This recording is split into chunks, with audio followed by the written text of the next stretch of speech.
Hello, good evening. It's evening here. It's Sunday, November 7th. Welcome, everybody. I'm ProgHat, and these records that I'm going to show are just 4 records.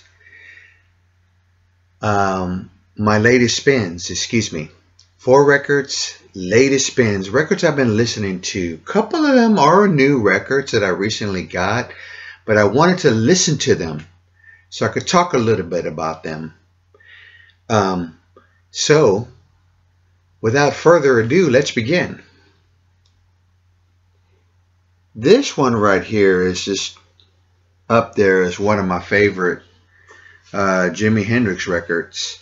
And I'm not sure the story about this cover. I'm not sure if this was the initial cover or the way it was released in England. I really don't know. But it is mono. It's the Jimi Hendrix Are You Experience album. And I just recently got this and listened to it quite a bit. I really enjoyed this record. It is in mono. This is the inner sleeve to it, which I think is really, really, really cool. And it's remastered sounding. Mono has a really nice sound. Lacquer is cut, and the mastering is Bernie Grumman. We know this album all pretty much. It's great blues, rock, psychedelic. I really did love the way the song sounded in mono of the Manic Depression and Third Stone from the Sun, and the last song on the album that closes the album, Are You Experience. Really, really good album. Was originally released in 1967. This is a 2013 release. I got this for like under 20 bucks. So I saw it. I took a chance and said, you know what? I want to hear it because I still like to hear records in mono. I still do. Now, I don't do all that setup. Others may do that. That's great. Cool. But mine, I don't like have a mono cartridge or none of that. I just play the record. Stereo mono. But yeah, if you see this one and you like it, I like the cover on this too. Like I said, I even like the way the back of it looks. But the record itself sounds real nice, real good. I want to say it has that really nice warm sound to it. And the mono brings up some stuff too in it. The next record is one of my favorite Kinks albums. The Kinks Controversy. This album came out in 1965. Now this one that I have here, the lacquer was cut by Kevin Gray at Coherent Audio. It is a 2013 reissue. It sounds really, really good. I love the way this album sounds.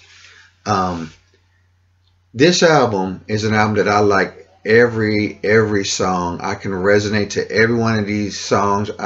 Putting on this record and just taking a step back, and I just get lost in these songs and just have a great time.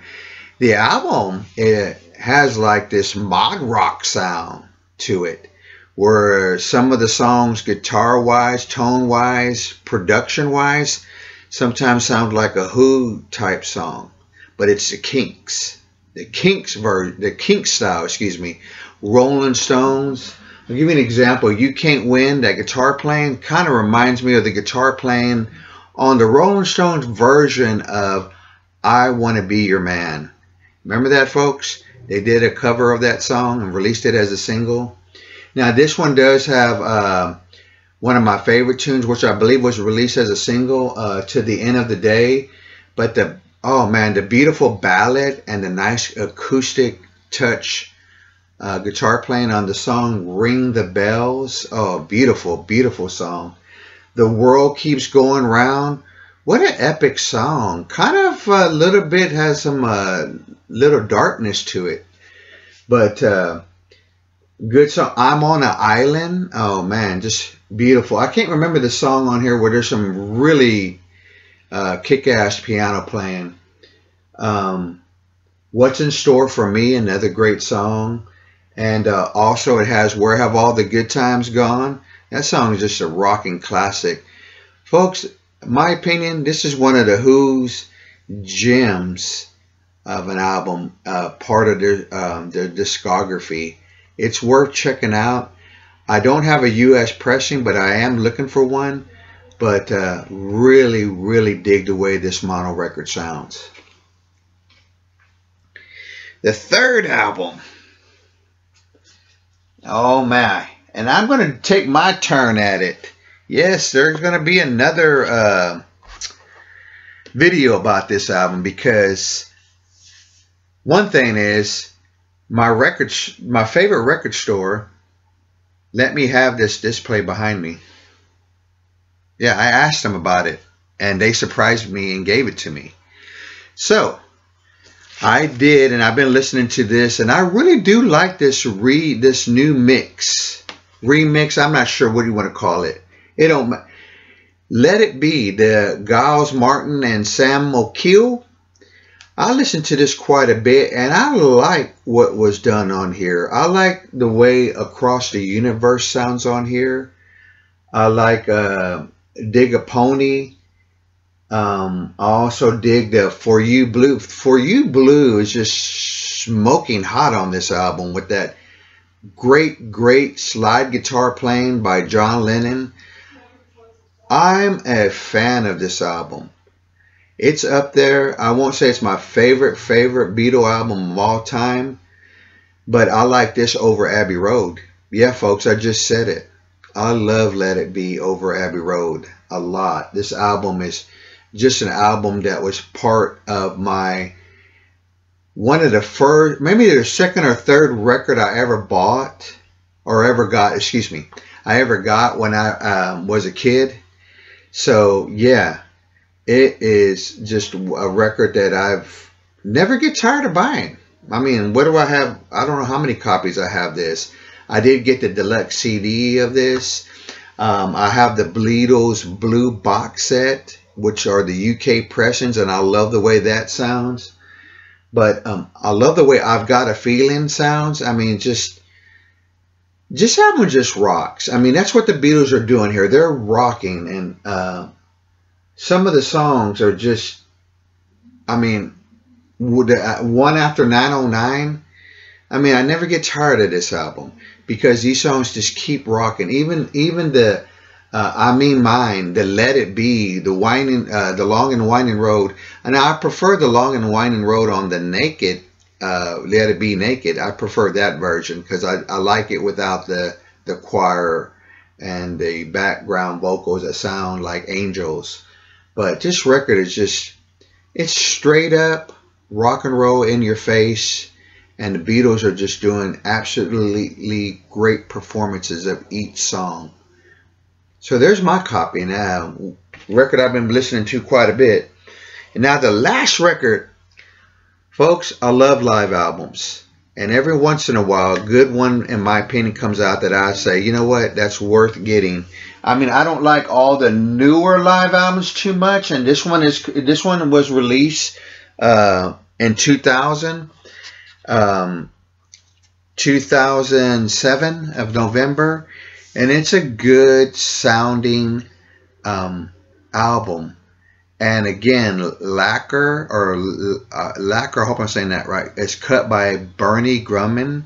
It's double live album, comes with a poster, but it's Carole King and James Taylor live at the Troubadour. I just recently got this, listened to it, and I just love the performances here. It's a very nice gatefold. And I'm a fan of these singer-songwriter artists, these two.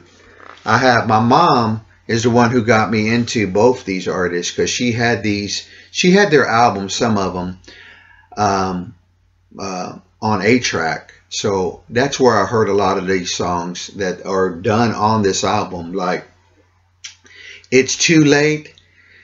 It's one of my favorite songs by Carole King. And So Far Away, she does on here. And I Feel the Earth Move. Great live version of that. The album closes with a song which I wasn't very familiar with, but I loved it. With them singing You Can Close Your Eyes. What a way to end this performance. This performance is real intimate. The audience is into it. Like I said, it sounds great for a live record. I feel like when I'm listening to it, I'm in the front row. It's rock, pop, folk. The album is pressed and done by Craft Recordings, in which I feel like they do a good job. Craft Recordings. Check out some of the records. Not too long ago, I got a Zombies album that they did, a reissue of Oracle and Odyssey, and it sounds great to me. But he even goes back and does some songs from when he got signed on to Apple, James Taylor. Carolina in My Mind, and Something in the Way She Moves. And they talk a little bit, you know, they share the stories behind the songs. Like Carole King, which I think she's doing this song in the style that it was originally the way she wrote it, Will You Love Me Tomorrow, which became such a phenomenal big hit for the Shirelles. Such a good song. They do they do Country Road, what really rocks out on this album. James Taylor brings out his classics, you know, his Fire and Rain, Sweet Baby James, and You Got a Friend. Folks, if you get a chance and you still like and appreciate some live records, I really recommend this one. It is so good. Let me just share real quick. Mine came in this, mine's a Target exclusive. So, came in this like this really nice gold look. And this really nice vinyl look. Now, I don't mind colored vinyl. They're cool to have. They look great and everything, but I still like vinyl that looks black too as well. But that is a very nice sounding live album, and probably my favorite of live albums in 2000. So that's it, folks. That's what ProgHat's been spinning here lately. Those 4 records, listening to them. Probably we revisit my turntable again. You know, like you've seen those posts that people sometimes post when they show their record, visiting an old friend.